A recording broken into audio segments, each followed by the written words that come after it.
You were talking about, kind of your dad's loyalty and connecting that to you in kind of a work capacity. It was interesting when I was talking to a bunch of people close to you as part of the preparation for this. I heard from everybody that, you've worked with the same people forever, and people stick with you for Doesn't a matter long how many time. times you fire them, they'll stick around. Why do you think that is?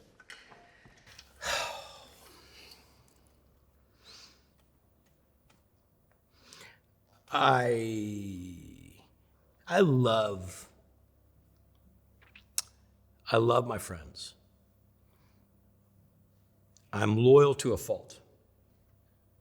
I have friends of mine that maybe are friends I shouldn't have kept around. Says who, though? Because everybody has a role in your life. Not everybody can be the superstar of the story.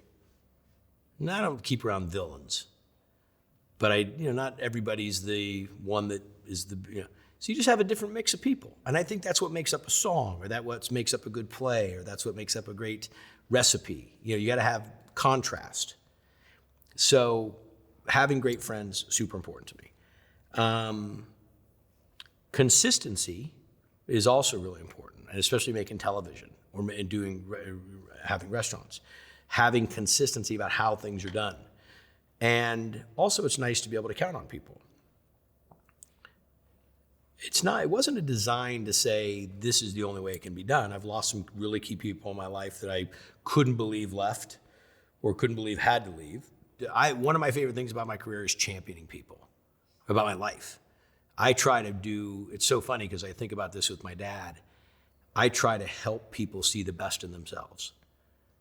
And I was raised in an environment, in a light where there was it wasn't that there was no choice but to win, because we weren't that way. It wasn't like, you gotta go win, and if you don't win, you fail. It wasn't that kind of thing, like the Breakfast Club type of thing, with Emilio Estevez. Emilio and I had a great talk about that one time. It wasn't that mentality. It's like when I failed big time. My dad just like, what do you want to do about this? I did get that old story of getting bucked off on a horse. I got bucked off a horse one time so damn bad that I was crying my eyes out, and I was walking off that mountain. And my dad got off the horse, stopped the whole wagon train. It was a pack train. And we got into it right there. You're getting on that damn horse. So we never really got into it that hard. But we did. I had failures in business. I had failures in so many different things in my life. And it was never him coming in with an ultimatum of you're going to, not like the day with the horse. So that's my same thing. I look at my friends sometimes and try to explain to them, you're not looking at this right, or you're not giving yourself enough credit, or you're not taking a different paradigm or perspective, or let me help you with this. I think it's a little bit easier when you've been down the path. Like when you're up the ladder, easier down the to tell people, don't go left, go right, come forward, step back. But somebody was telling me, as it pertains to folks that work for you, like 1 year. Well, let me correct you 1 second. Okay. Nobody works for me. Works with. That's a huge thing that I talk about all the time. Nobody works for me. Everybody works collectively together. If you think about a football team, the GOAT, one of my favorite, Tom Brady. And I know Tom, and Tom's a great guy and just such an amazing, this guy, I can't wait to see him do broadcast. But if you really think about it, if you take the kicker and it does the job right or wrong, affects the defense. The defense affects the amount of time the offense plays. The offense, how much they get to rest, gives the chance for them to block better. The better they can block, the better they can run the running plays. Well, if you can offset your running plays, your passing plays, you really can spread out the defense. And then if you can protect the quarterback has more time in the pocket, he can have a better chance to throw the touchdowns. All started with the kicker. So I look at every single person on the team with the importance of, if you do your job right and everybody follows suit, we all have a better chance of winning. But if any bit, weakest link, cog in the wheel, use whatever analogy you want. So I'm a big believer of what you say is what you hear is what you think is what you believe, and what you believe is eventually who you are.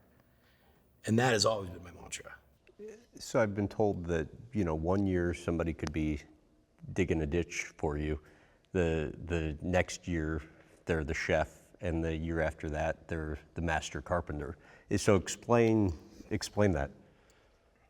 We don't know the potential of people. But I really think that when you start opening things up for people and you give them a chance, you never know what people are going to become. I think if we invested more in the younger generation in critical thinking, and we invested more in, gosh, this is going to sound so stupid. Not stupid because I think it's stupid, it just sounds like one of those blah, blah, blahs.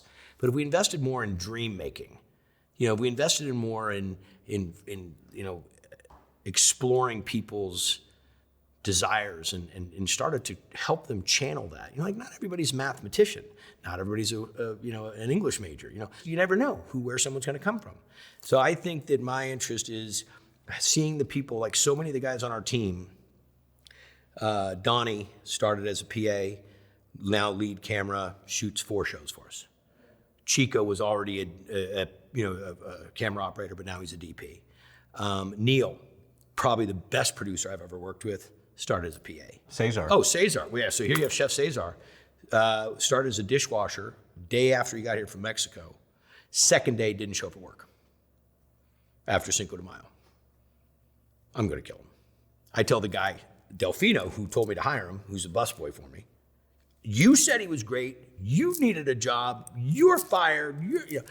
Just give me a chance, he says in Spanish. Okay.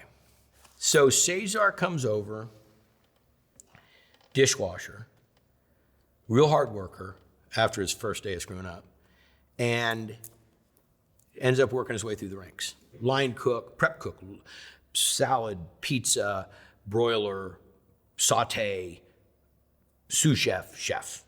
Works his way through. Limited English, pretty good English now. Really good at learning English. Never went to school for English. When I go to the Food Network, and I'm doing a lot with the Food Network, he's kind of gets a little disenchanted with how the restaurants are being run, and he leaves to go to a country club. So he goes to the country club, and I don't know, 4 or 5 years go by, and he comes back and he says, I'd like to talk to you about renting the house next to your house that I own. And I said, it's too expensive. You probably can't afford it. And he says, no, I can't. He says, but I would like to come back to work with you. I'd like to come and be your culinary on the right hand. I know you need somebody that can be kind of your right hand man.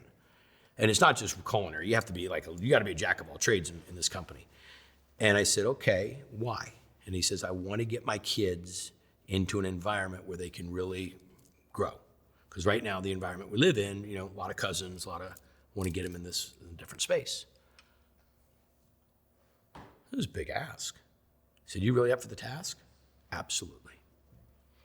So here comes Cesar, working his butt off. Kids go to another school, in high school, on they go. Cesar says, a lot of people are asking me if I could cook some Mexican food for them on the side, like when I'm not working. I want nothing but I want them to be successful, okay? I want them to be in the best environment they can be. Absolutely, go ahead. So he starts Sonoma Catering. So I do some TV shows, I have some things, we need to cater. Here you go, Cesar. Taught him all his recipes, taught him his stuff. An amazing student and a great chef, great palate. This goes on. 10 years this goes on. Sonoma Catering is blowing up. Well, while this is all happening, his son graduates high school, AP honors, full ride scholarship to Cal Berkeley. Goosebumps. Full ride scholarship in engineering. This kid was making $160,000 as an intern at Google. And now he graduated. I went to the graduation. I haven't been to a college graduation in I don't know how many years, and I went to Alex's graduation and couldn't be more proud. And Alton, his other son, great in the culinary program, works with his dad in the catering company. And Cesar had to come to me and he says, I just can't manage all that I'm doing for you and the catering company. And I really have to see if I can make it on my own. And so we lost Cesar, which was devastating to lose him. I didn't lose him because he's still one of my really close friends. But, the old saying is if you love something, you got to let it go. You got to be willing to let people, he's got the point. I mean, he's grown the wings, and he is doing an incredible job. Caters all of the Tournament of Champions, Guys Grocery Games, all these things that we do. He's out there doing it. Alex is, graduated college and off to Google and doing phenomenal. And just to see all the people that Cesar has brought up and all the mentoring he's doing for his group, it's the greatest. It's like being a high school football coach and, like being a high school football coach for Tom Brady, like watching how this guy has turned out.